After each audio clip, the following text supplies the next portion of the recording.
Demək, ananı görürsünüz orada. Bu bölmədir. Burada çoxlu qənətsiz arılar var. Demək, qutunun birində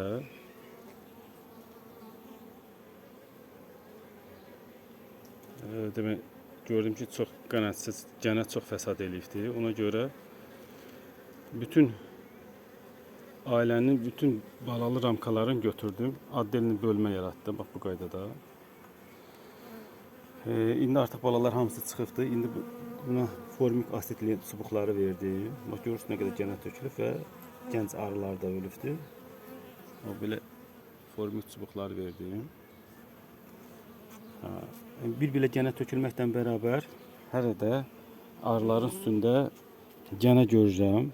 Görünür bir dəfə də buna formik asit verəcəm, çubuqları verəcəm. Amma bu yeşin o problemi var ki, bunun havalandırması yoxdur. Bəlkə də ölüm ona görədir. Bu bölmə yeşi idi, havalandırması yoxdur. Yaxşı olar ki, belə formik veriləndə mütləq havalandırmalı yeşiklər olsun. Artıq ana da çıxıb bu bölmədən. Bütün balalar da çıxıb. Bax burada görürsünüz nə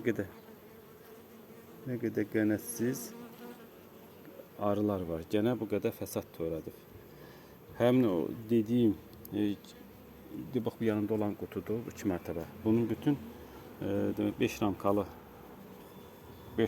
bütün balalarını götürdüm. Balalı olan ramkalarını götürdüm. Addelini bölmə elədim. Həm ana çıxdı, həm də ona yəni obrisi yeşiyin balını götürmək imkanı olsun denən ona formik lentalar verdim addelini. O yeşikdə vermədim, bu yeşikdə verdim. Belə bir proses həyata keçirdim.